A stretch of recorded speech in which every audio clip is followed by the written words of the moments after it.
vamos falar então do algodão. O algodão tem muita fama de consumir muita água, acredito que muito em função da irrigação, que acredito que em parte é uma fama errônea, e sim, ele, segundo a Embrapa, 60% da cotonicultura mundial se dá por irrigação, mas isso se dá em maior ou menor quantidade dependendo da região do globo onde você está cultivando, tá? Na Índia, por exemplo, que é o maior produtor de algodão do mundo, 70% do cultivo é feito com o regime hídrico natural, ou seja, ele é irrigado naturalmente pela chuva, tá? Então, 70% do cultivo ocorre sem a irrigação mecanizada, tá?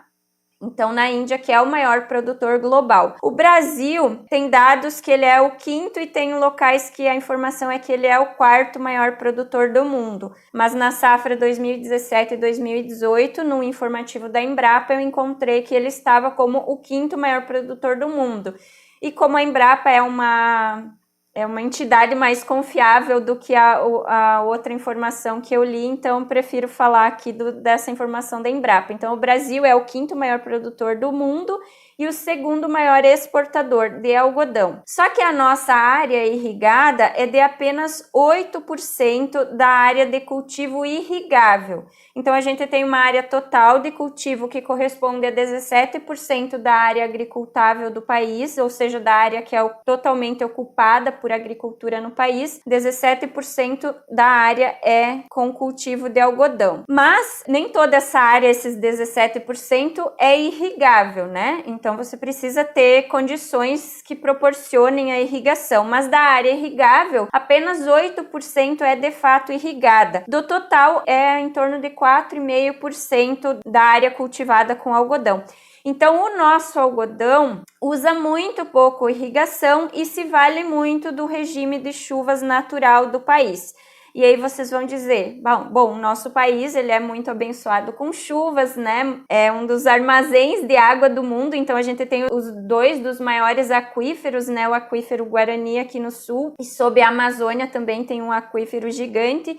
Então tem uma boa regulação de chuvas ainda, só que não é bem assim, e é aí que é o ponto de controvérsia que o algodão tem fama de consumir muita água. Na verdade, isso é uma fama que eu considero um pouco errônea, porque, muito pelo contrário, ele é uma planta adaptada a regiões mais secas, ele não gosta de excesso de chuva.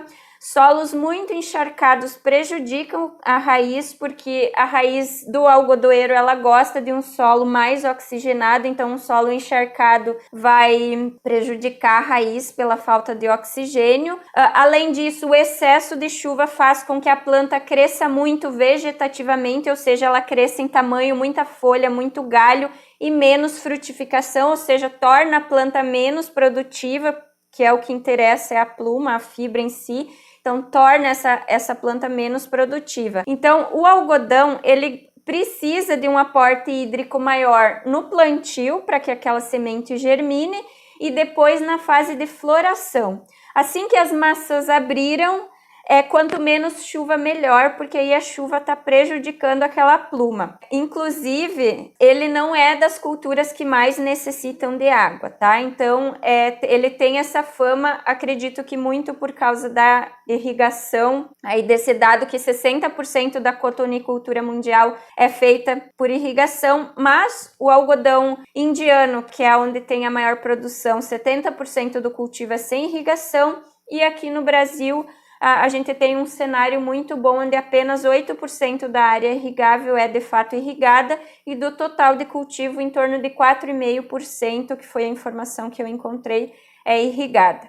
Então, é um dos locais do mundo onde a gente tem mais alta produtividade sem irrigação. Qual que é a chave da irrigação no algodoeiro? Se a gente, como eu falei, ele é adaptado a regiões mais secas, tanto que as maiores produções de algodão hoje no Brasil estão no Mato Grosso do Sul, ali adentrando o Cerrado, e no semiárido nordestino, é onde se produz algodão no país, justamente porque ele não gosta de excesso de chuva. Mas, como eu falei, essas duas fases fenológicas, que é o plantio e a floração, são críticos para a água, então tem que ter água nessas duas fases. O que acontece se não tiver a água nessas fases críticas?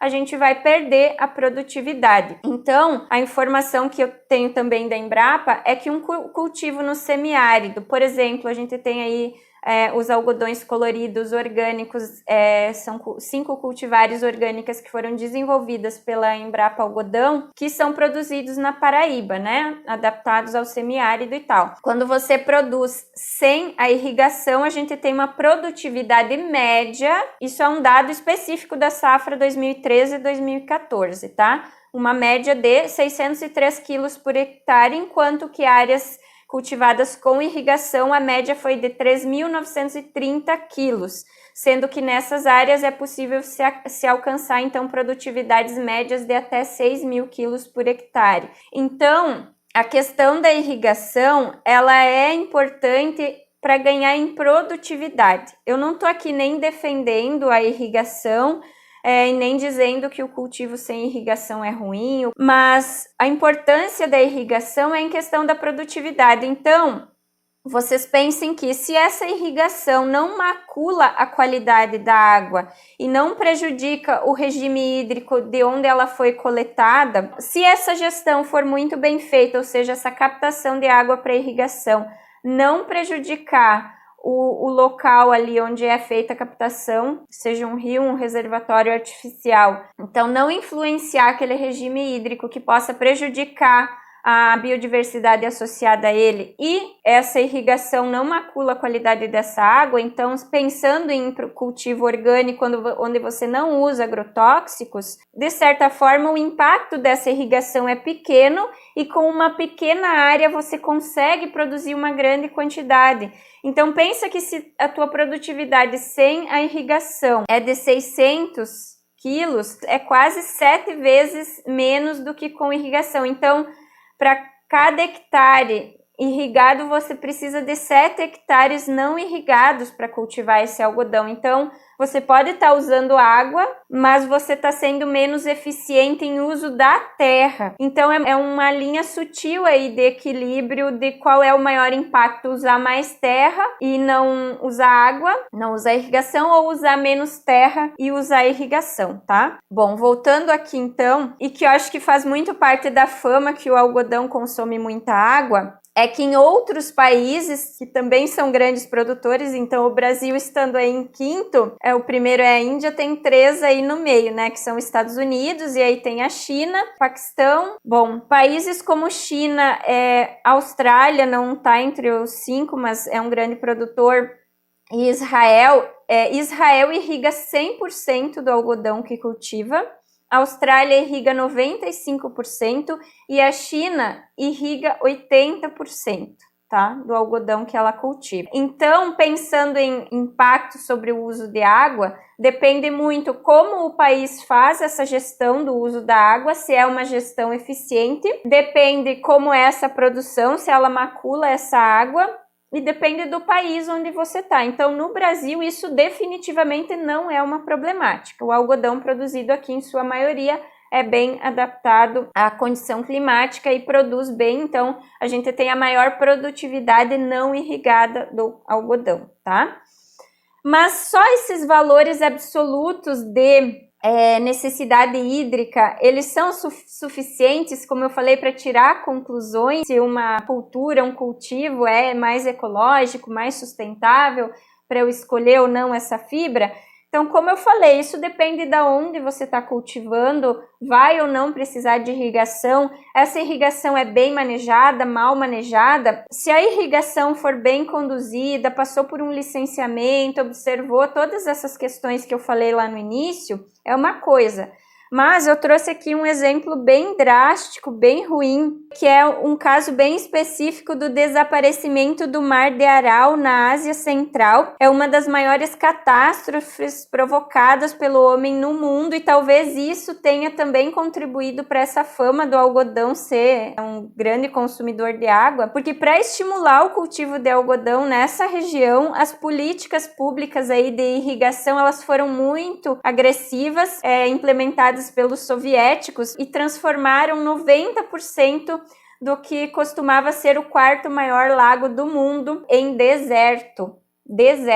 Isso é muito, muito absurdo assim. Então foram necessários apenas 40 anos para que o quarto maior lago do mundo, que é o Mar de Aral na Ásia, secasse. Então, o que antes era 60 mil quilômetros quadrados de água, com profundidade de 40 metros em alguns locais, evaporou e agora resta apenas 10% do lago. Então, o desaparecimento desse lago ele é considerado uma das alterações mais drásticas feitas na superfície da Terra em séculos, tá? Para cultivar, para incentivar o cultivo de algodão. Então, com políticas super agressivas de irrigação. Então, por isso que eu falei, o licenciamento ambiental e as políticas públicas são 100% confiáveis, depende muito da política. Como eu disse, aqui no Brasil a gente tem esse conjunto de legislação aí da Agência Nacional de Águas, que tem os comitês de bacias, enfim, todos esses cadastros que eu falei de demanda, de outorga, de uso da água, mas isso depende muito do país, de quem está fazendo a gestão da água, né? Então pode ser catastrófico com o aval das políticas públicas, né?